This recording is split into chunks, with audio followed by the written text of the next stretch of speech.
اعوذ باللہ من الشیطان الرجیم بسم اللہ الرحمن الرحیم۔ میرے معزز سامعین کرام، السلام علیکم ورحمۃ اللہ وبرکاتہ۔ آج جو میں ٹاپک پر بات کر رہی ہوں وہ ہے شرک۔ اللہ کے نزدیک سب سے بڑا گناہ کیا ہے؟ کیا آپ کو معلوم ہے؟ جی ہاں، اللہ کے نزدیک سب سے بڑا گناہ ہے شرک، جس کی کوئی معافی نہیں ہے۔ شرک یعنی اللہ کے ساتھ کسی کو شریک ٹھہرانا۔ شرک کی کئی اقسام ہیں، مگر جو سب سے بڑی ہے اس میں یہ ہے کہ اللہ تعالیٰ کے ساتھ کسی کو شریک ٹھہرانا۔ وہ مالک دو جہاں ہے، وہ رب ہے۔ قرآن پاک کی سورت ہے سورہ اخلاص۔ اعوذ باللہ من الشیطان الرجیم بسم اللہ الرحمن الرحیم۔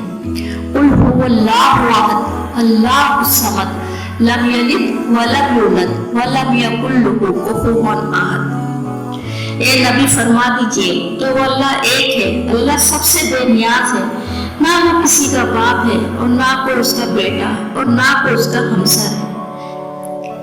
یہ اللہ تعالیٰ نے فرما دیا ہے قرآن پاک میں، اس لیے ہمیں کسی بھی صورت میں اللہ کے ساتھ کسی کو شریک نہ ٹھہرانا چاہیے۔ اسی طرح بخاری شریف کی حدیث نمبر 11 ہے۔ حضور پاک صلی اللہ علیہ وسلم نے ارشاد فرمایا کہ اللہ کے سوا کسی کی عبادت نہ کریں اور کسی کو بھی اس کا شریک نہ ٹھہرائیں، اور نہ ہم میں سے کوئی کسی اللہ تعالیٰ کے سوا اپنا رب بنائے، یعنی اللہ تعالیٰ کے سوا کوئی بھی اپنا رب بنائے۔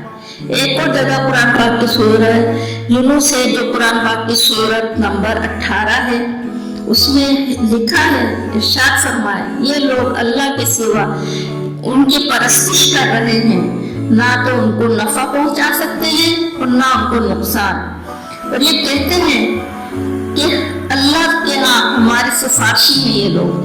اے نبی صلی اللہ علیہ وسلم، ان سے کہو کیا تم اللہ کے سوا اس بات کی خبر دیتے ہو جسے وہ نہ آسمانوں میں جانتے ہیں نہ زمین میں؟ پاک ہے اور وہ بالاتر ہے اس شرک سے جو یہ لوگ کرتے ہیں۔ اللہ مشرکین سے بہت ناراض ہوتا ہے۔